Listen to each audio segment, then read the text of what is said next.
there, and thank you so much for joining me again. Today, I am very lucky to have before me the third wave 8M from Group Synthesis and the Ableton Push 3. And my intent here today is just have some fun beyond the technicalities and actually try to make some music with the 8M. Now, I've had the 8M for a while, and I've got to say, I'm really happy with the sounds I'm getting out of it. And although there are lots of videos out there explaining how the third wave works and all the technical wonders it can do, I find that sometimes we commit the sin of not actually showing you what it's like to make a song with it. And that's what I intend to correct here today using this very simple setup. So I'm going to be using the Ableton Push mostly like as a sequencer, as a controller, as a sampler, an arranger, and I also have a Nord Stage 3 behind me connected as the world's most expensive MIDI controller for the 8M. That way I have MPE if I need it, and I have the classic keys layout if I want that. By the way, before we start out, Group Synthesis did send over the 8M for me to try out, but they're not paying me to make this video, nor do they have any say in my opinions here.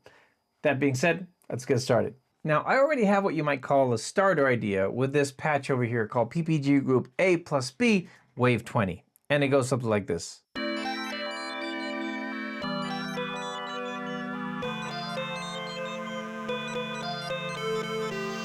Let's record that in.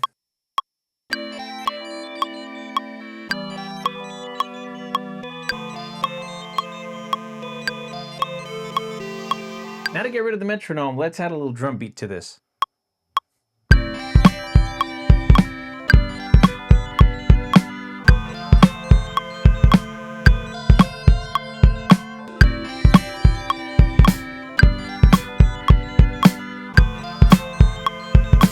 Okay, that's cool. Now, one thing that's very fun to do when you have two MIDI controllers hooked up to the same synth, especially when you have 8 voices or kind of limited polyphony, you can do something like this.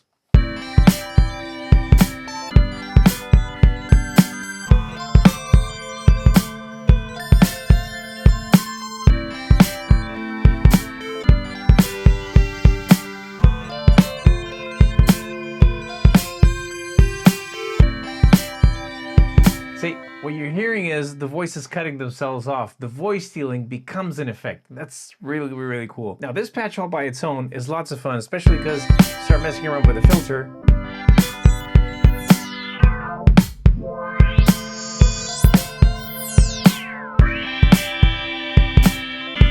Add some effects.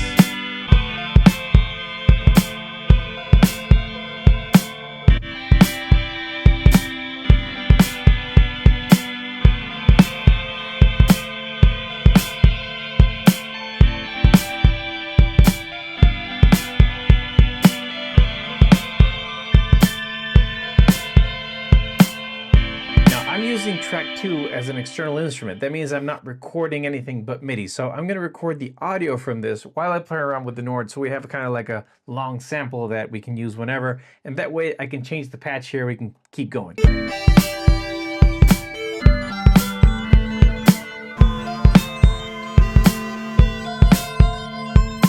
Okay, so that's sounding pretty groovy already. So let's find some other sounds in here.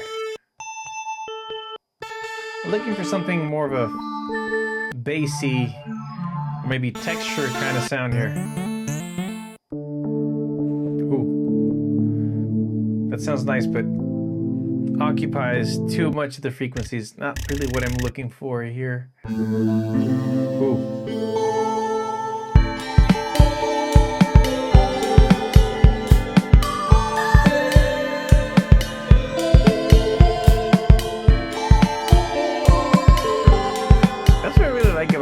Table synthesizers in general. You get sounds and timbres that you could really never get anywhere else, not even samplers. That's just all kinds of weird and fun. Okay, that's definitely going in.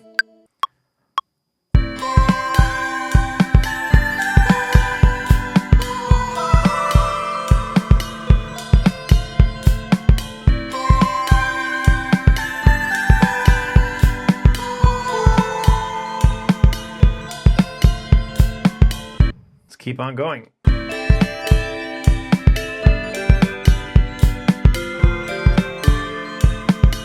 that sounds nice. Okay, let's keep building this baby up. Let's see what else we can find.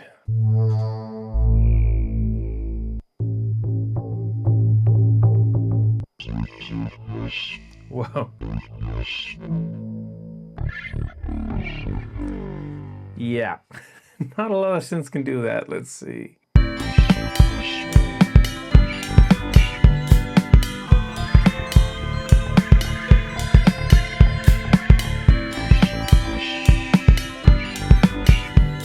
Okay, this is sounding nasty. I hope you don't mind if I take a moment to thank today's video sponsor, Analog Cases, with their all-new XTS performance stands, which, by the way, is what I'm using back here to hold my Subsequent 37 and the Nord Stage 3. Performance stands deliver incredible flexibility and versatility from the studio to the stage. They can transform instantly into a portable DJ table, a two-tier keyboard stand, or a multi-shelf synth rack holding numerous machines. As your setup evolves over time, the XTS system's modular design allows you to adjust without needing to buy a new stand.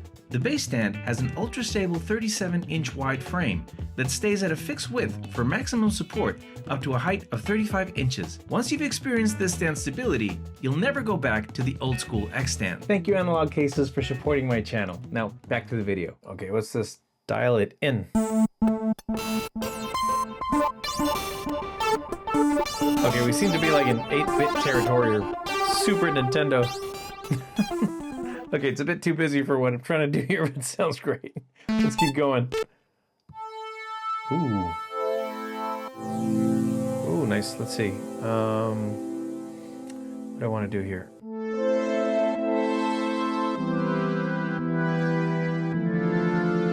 That's nice.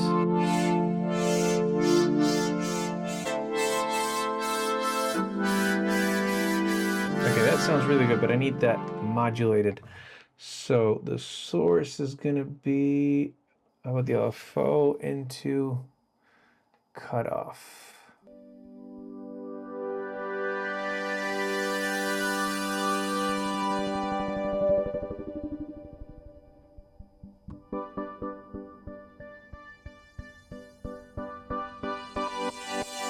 Ooh. Okay, that's definitely going in. So let's see.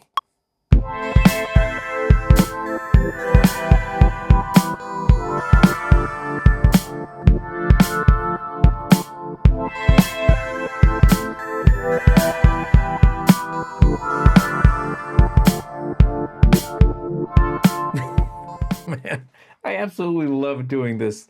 It's almost 12 o'clock and I think it's time to call it a night. So thank you so much for joining me again. As always, I hope you found this video useful or at least entertaining. I'm just gonna play you out and see you next time. Have a great week.